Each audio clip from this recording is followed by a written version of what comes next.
Selamat pagi sahabat Kristiani. Manik sahabat Kristiani pagi ini kembali mengulik untuk memperdalam, untuk menyederhanakan pandangan kita tentang Alkitab. Kenapa saya selalu menyederhanakan, membuat ajaran Yesus itu sebegitu simpel? Karena saya mengalami, saya merasakan betapa orang-orang yang pola pikir, kecerdasan, pendidikan yang sederhana seperti saya ini agak sangat sulit menerima banyak pengajaran zaman ini. Agak bingung bagaimana dia harus melangkah mengikuti Yesus. Bagaimana dia harus melangkah menjadi seorang Kristen. Itu motivasi terdalam saya. Kenapa seolah saya memerangi ajaran-ajaran yang sangat pintar, yang berbelit-belit?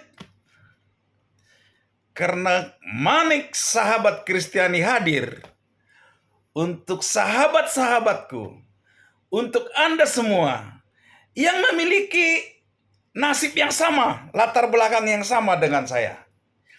Yang kita tidak memiliki kesempatan untuk sekolah sampai ke jenjang S1, S2, S3, dan plus.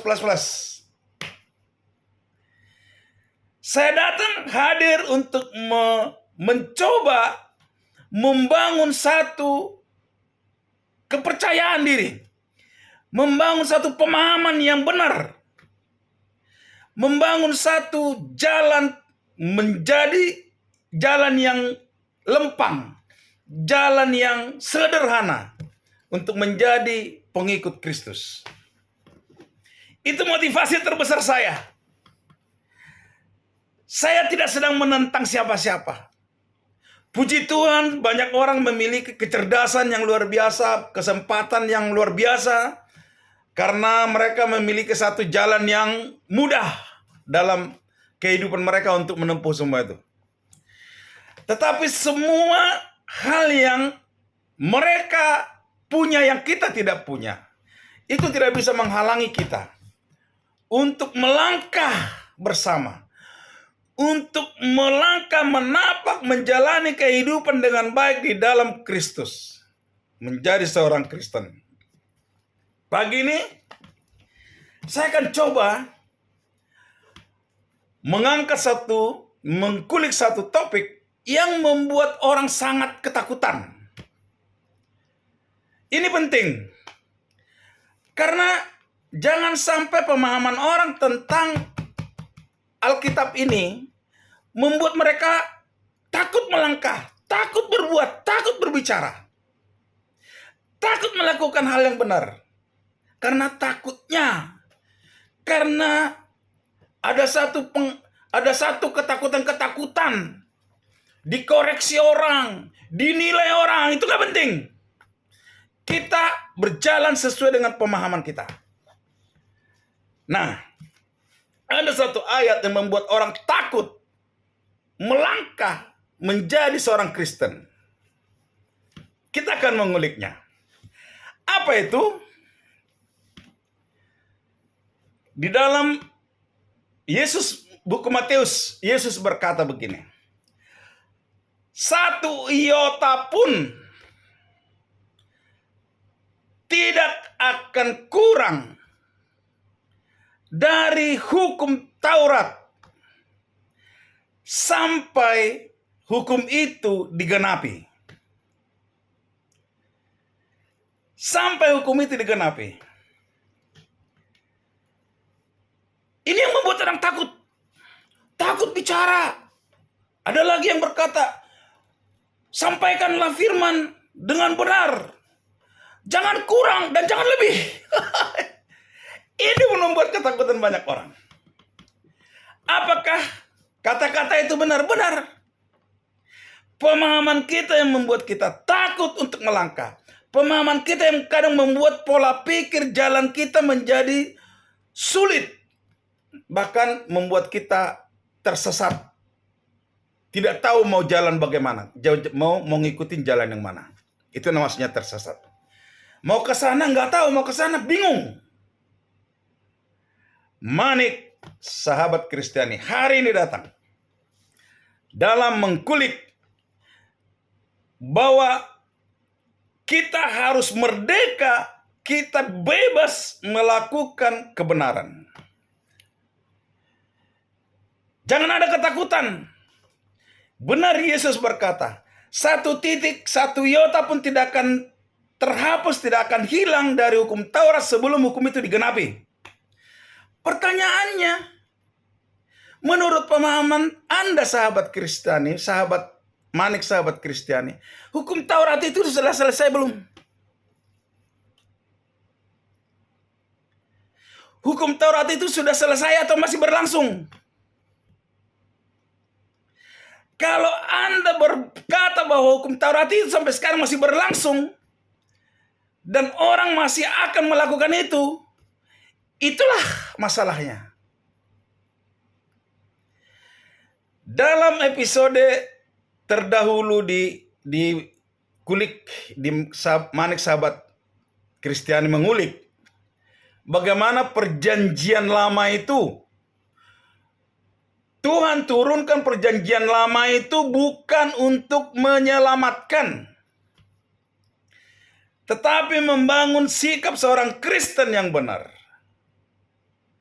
Membangun sikap hati Kristen yang benar, yang teratur. Ketika Yesus berkata itu 1 iota pun, 1 titik pun tidak akan terhapus sebelum hukum Taurat digenapi. Di ayat berikutnya Yesus bilang, tetapi jika kamu tidak lebih baik dari kehidupan ahli-ahli Taurat, kamu tidak layak masuk dalam kerajaan surga. Artinya apa? Hukum Taurat itu dasar. Itu bagian dasar, bukan bagian inti, bagian dasar daripada ajaran Yesus. Betul, hukum Taurat itu nggak ada yang terbuang. Tapi hukum Taurat nggak cukup untuk menjadi seorang Kristen. Hidup di dalam hukum Taurat tidak cukup kalau mau hidup menjadi murid Yesus, pengikut Kristus, seorang Kristen. Bagaimana kita mau memahami itu semua? Mari kita sederhanakan. Yang membuat ini sulit 1 iota pun tidak akan kurang, tidak akan terhapus.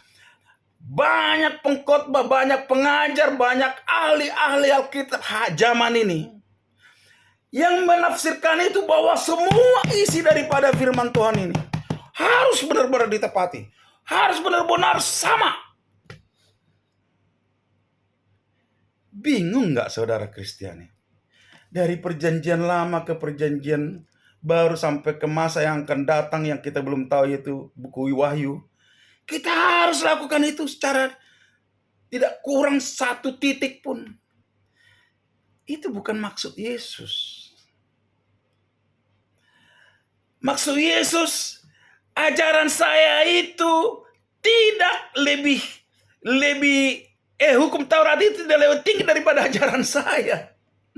Hukum Taurat itu hanya dasar daripada ajaran saya. Gak ada hukum Taurat yang terbuang di dalam ajaran saya. Hukum Taurat itu bagian kecil daripada ajaran saya. Itu maksud Yesus. Hukum Taurat itu bagian kecil daripada ajaran Yesus. Jadi kita melakukan segala hukum Taurat semuanya dengan percis pun gak cukup untuk ada di dalam kerajaan Tuhan, untuk menjadi pengikut Kristus.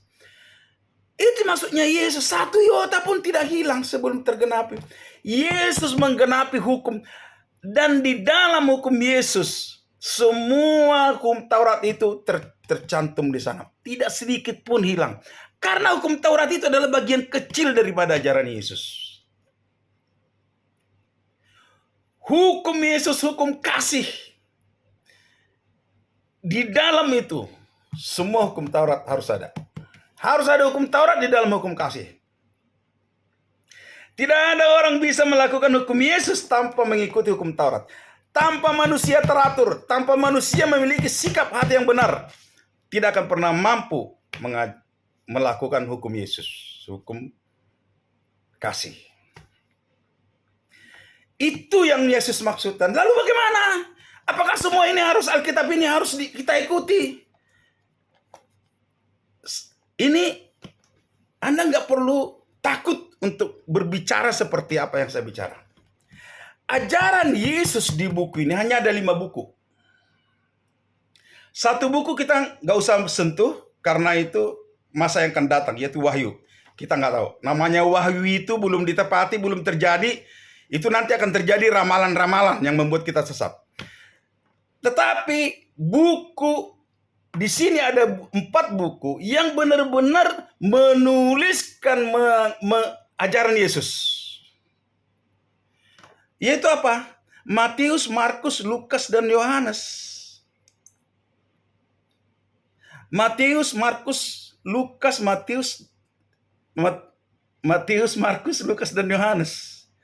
4 buku ini adalah buku yang benar-benar menuliskan ajaran Yesus.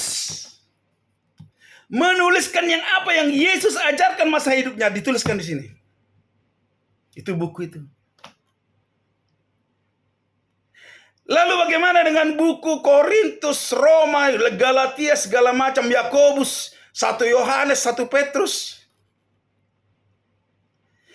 Itu buku yang luar biasa.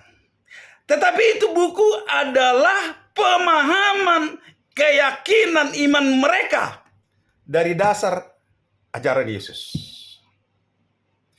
Dasar daripada buku itu ada, mereka memiliki satu ajaran, keyakinan, itu dasar mereka dari 4 buku itu, dari ajaran Yesus. Apa yang ditulis Paulus di Korintus, di Efesus, di Roma, di Timotius, segala macam itu tentang gereja, tentang kepemimpinan, jemaat, itu adalah pemahaman Rasul Paulus tentang ajaran Yesus. Itu adalah pemahaman Rasul Paulus tentang ajaran Yesus. Rasul Paulus tidak berdiri sendiri. Semua dasar daripada ajaran dia adalah dari ajaran Yesus, yaitu dari 4 buku tadi. Lalu bagaimana dengan Yakobus, 1 Yohanes, 1 Petrus? Itu pun sudah buku yang mereka tulis menurut keyakinan mereka, iman mereka, yang berdasar dari 4 buku tadi.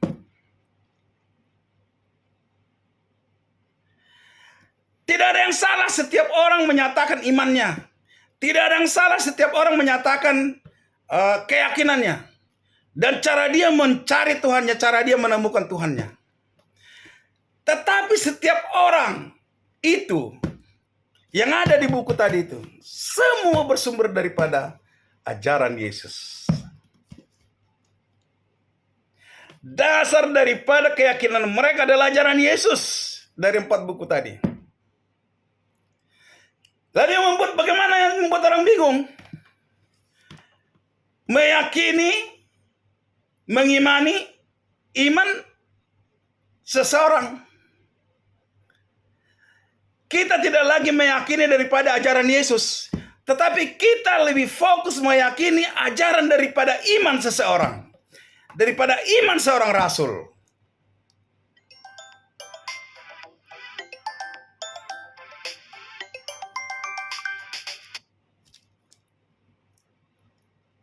kita lebih meyakini, kita lebih fokus kepada iman, keyakinan seorang rasul daripada sumber itu tadi. Kita tinggalin dasar daripada ajaran itu, yaitu ajaran Yesus sendiri. Dan kita berpaling kepada ajaran keyakinan oleh orang-orang yang juga dasar keyakinannya bersumber daripada ajaran Yesus.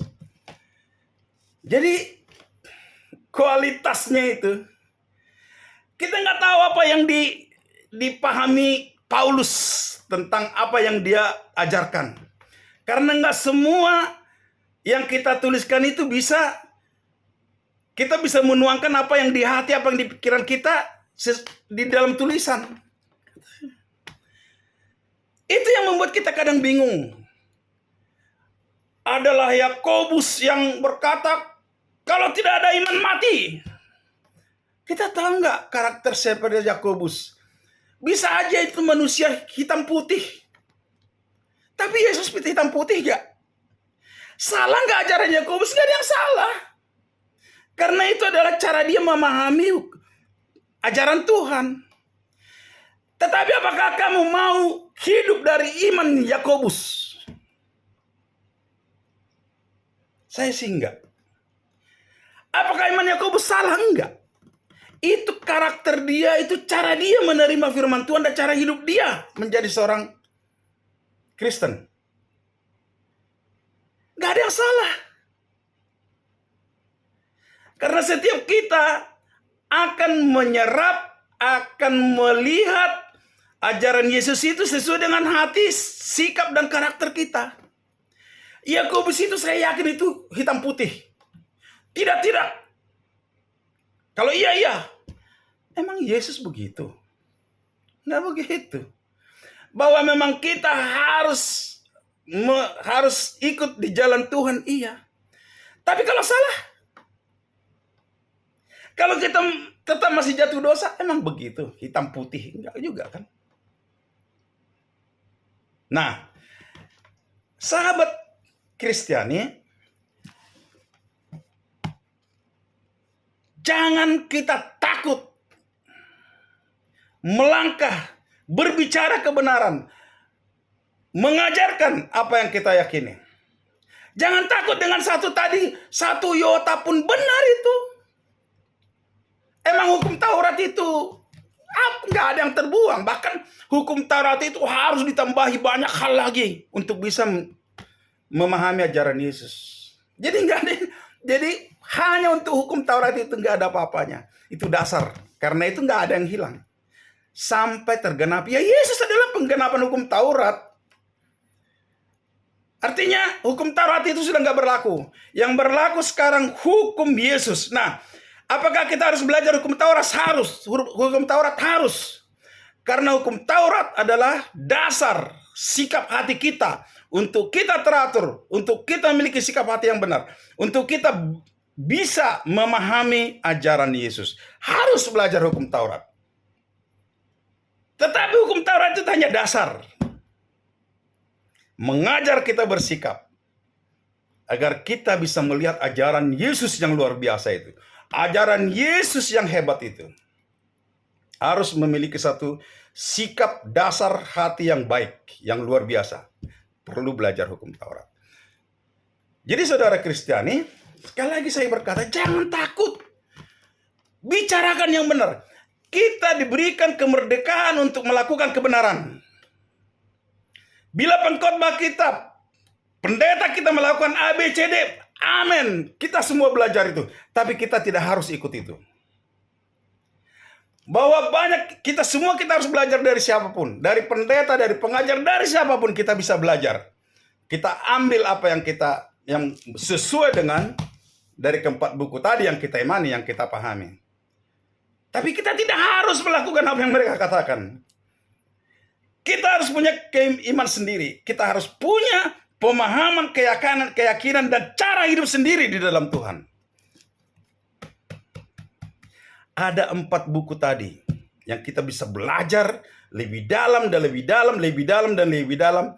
Bagaimana kita harus mengikut Yesus.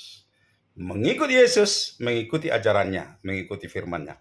Selamat pagi sahabat Kristiani, Tuhan Yesus memberkati. Semoga kita semua mendapat sukacita, mendapat kegembiraan, kesenangan untuk hidup di dalam Tuhan. Selamat pagi. Tuhan Yesus memberkati. Amin.